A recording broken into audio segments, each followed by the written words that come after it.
Assalamualaikum warahmatullahi wabarakatuh. Berjumpa lagi dengan Mbak Mei. Kita lanjut ke fase kala 2, yaitu fase persalinan, dimana fase ini adalah fase keluarnya bayi. Apa saja yang mempengaruhi fase keluarnya bayi? Dia ada 3 faktor yang saling mendukung, yang menunjang untuk kelancaran sebuah proses persalinan, yaitu di situ satu, power itu di situ kekuatan ibu meneran, di samping kekuatan kencengnya seperti apa.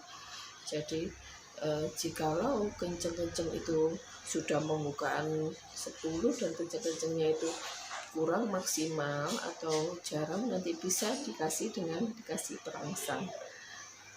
Bisa jadi juga ada power itu dari kekuatan ibu sendiri, psikis ibu.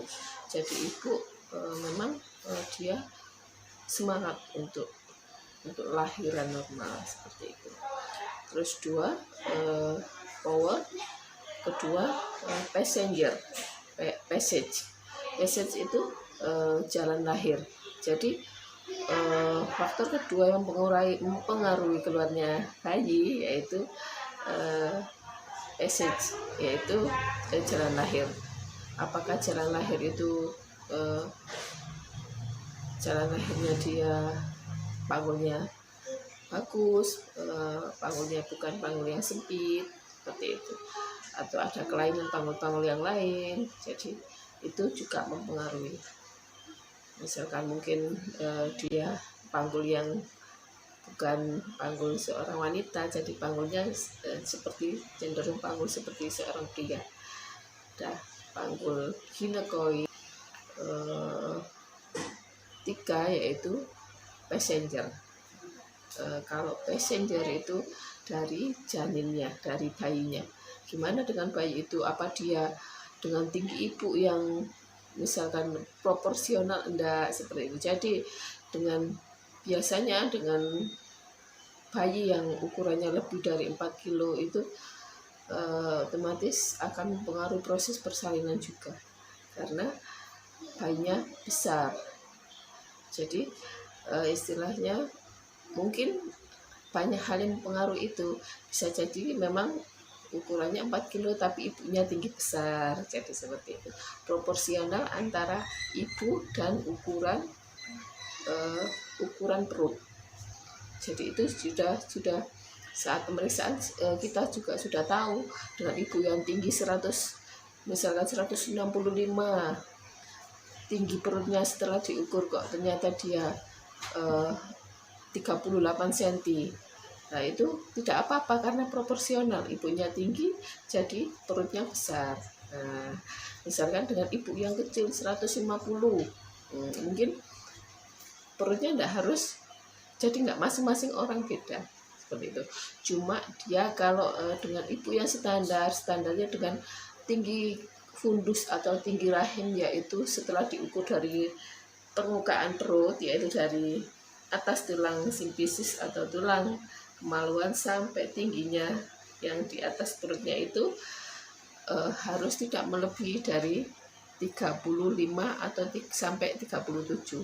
Jika dengan ibu yang tinggi badannya, dia seperti wanita Indonesia pada umumnya dengan tinggi fundus atau tinggi perut dia melebihi 35 sampai 37 cm, itu adalah sudah istilahnya tanda petik sudah merupakan batasan. Jadi kita bisa untuk mantau untuk kemajuan persalinan tadi nanti seperti apa. Jadi power, passage itu jalan rahim tadi, jalan lahir, dan passenger. Dengan semuanya itu memenuhi istilahnya sesuai standar, dia berjalan normal, insya Allah persalinan itu lancar.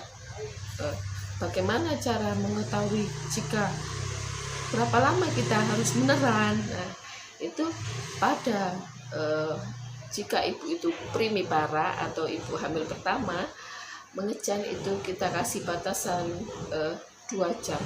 Jika dalam 2 jam ternyata tidak bisa, kemungkinan akan ada tindakan lagi yang untuk mempercepat persalinan.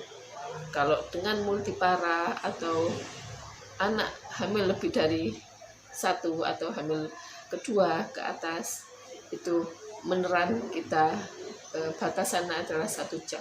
Jadi 2 jam untuk hamil ke satu dan 1 jam untuk hamil di atas kedua dan atasnya.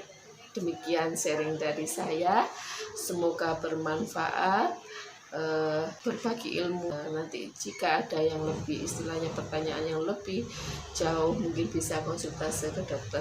Terima kasih atas perhatiannya. Assalamualaikum warahmatullahi wabarakatuh.